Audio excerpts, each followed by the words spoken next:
Why don't you get us something off the top shelf? We need to celebrate. Yeah. You ain't gotta tell me twice. Hey, fill me up. All right, You know something, Lincoln? You're possibly the baddest motherfucker I ever laid my eyes on. She shouldn't have said no.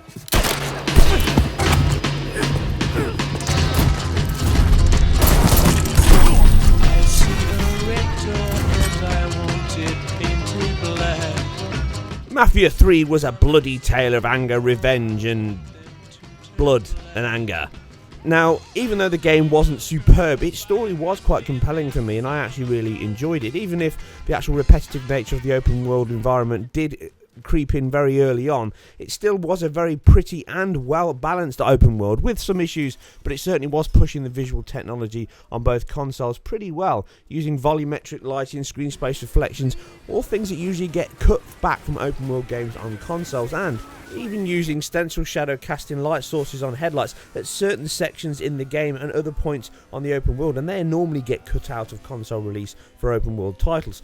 And all things considered, it was a very visually pleasing title, using a convincing form of PBR material shaders, which allowed the dynamic time of day to work much better on specular and diffuse tones, competent animation rigs, which includes inverse kinematics and procedural destruction from when you're shooting down objects, and even though it would never live up to in what game really can, the systemic and open world nature of the GTA titles, visually it really stands pretty tall against that big title, and this is a team that's much smaller than the Rockstar behemoth, and with the title's own engine, it certainly delivers an impressive visual package.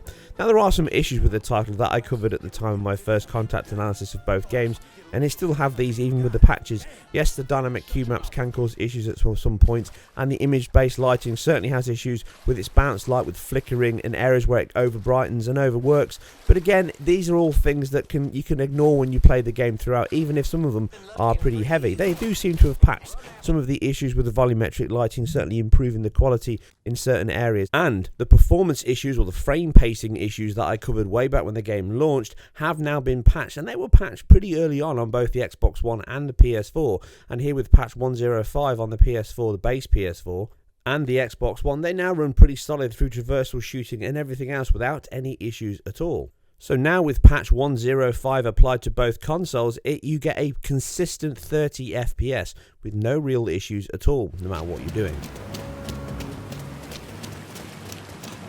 Still can't believe one of those.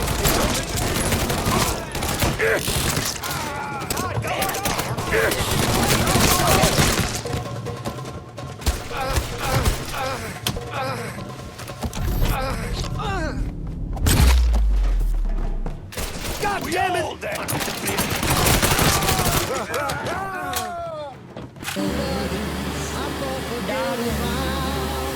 Come on to me.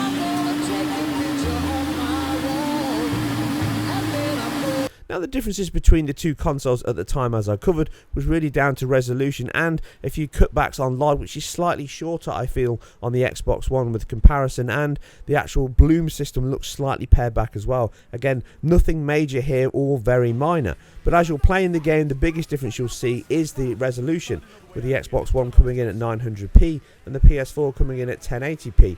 I haven't done any serious counts over and above. They may both use a dynamic solution here, but I haven't really seen it. Now, what makes the game look a little bit softer but also improves the aliasing and the sub-pixel noise that you get on distant objects and thin objects is the game's pretty impressive TAA, temporal anti-aliasing. Now, this is used across the game throughout, and it actually works very well to smooth out some of the issues you get on open world games like this. And if you go back to GTA 5, you can certainly see much more aliasing in a title like that, even though both those games run at 1080p on both consoles.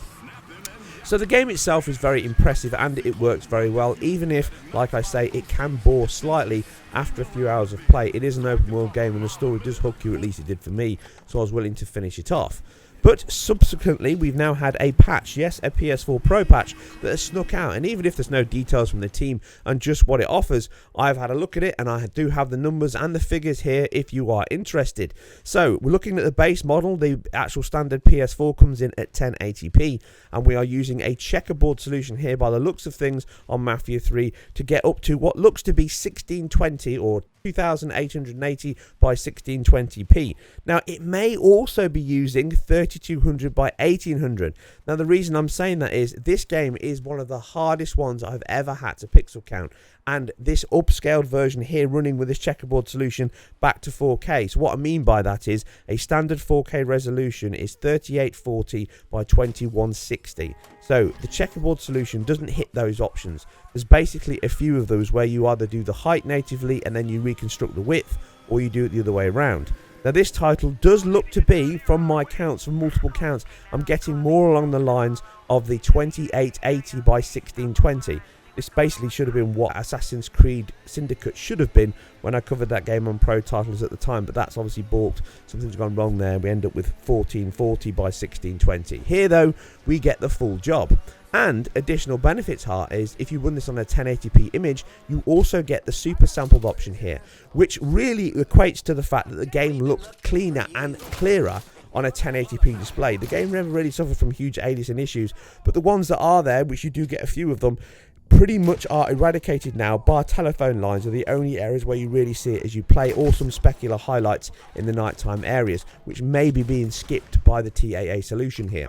And fundamentally you're left with a much cleaner and crisper looking display on a 1080p image, and even better on a 4K one. Yes, it might look a little soft than what you'd expect of a 4K buffer, but just like Final Fantasy 15, that TAA solution does smooth out the edges, and therefore the cost is a little bit of blurriness to the textures, but it's a small price to pay. But overall, it's a very impressive update to this title, and it comes at no detriment to the frame pacing or frame performance issues at all. Aside, I do get a few dips here on the PS4 Pro in heavy action when the motion blur and the particle effects kicking from the shotgun, but these are very minor and you wouldn't really notice them. In terms of driving, exploration and running around the city, it holds on to its 30 FPS pretty well, but you can get a couple of dips here and there, no lower than about 27 that I'm seeing for multiple tests here, and nothing major. But if you are going to nitpick, then you could say this title doesn't run quite as well as the PS4 version from my test here, but again, it's not exactly like for like, and I wouldn't get too carried away. Outside of this kind of performance, you wouldn't really notice it. And for example, in this sequence, it was running screen space reflections due to the puddles. And in fact, I was surprised to see the dips I saw after I went for the frame pacing analysis. Bar a couple of points in the animation systems when you're doing the death kill, I couldn't really notice any issues at all. But the numbers are there. If you want to see a few more minutes of footage, you can watch out the rest of this video. And due to the game's open world nature and systemic action, it's always a good laugh when things just occur as you play around and mess around in the world. And that includes driving your drunken mate home as you try to keep him in the back of the van, no matter what the odds are. Always raises a few laughs.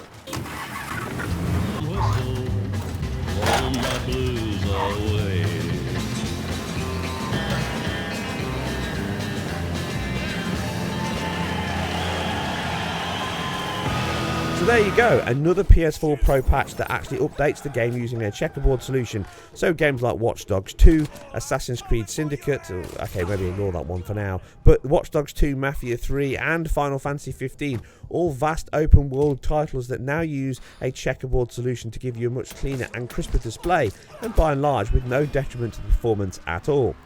Anyway, as always, I hope you guys and girls enjoyed this. If you did, then please leave your thoughts and feedback below, and like if you enjoyed, and share if you find it appropriate elsewhere on forums or wherever you may be talking about this title, or even anything else that I've covered in general. If you do have any thoughts, you can also follow me on Twitter and leave them there. You guys and girls take care, and I'll see you very soon on the next one. Take time while I'm crying.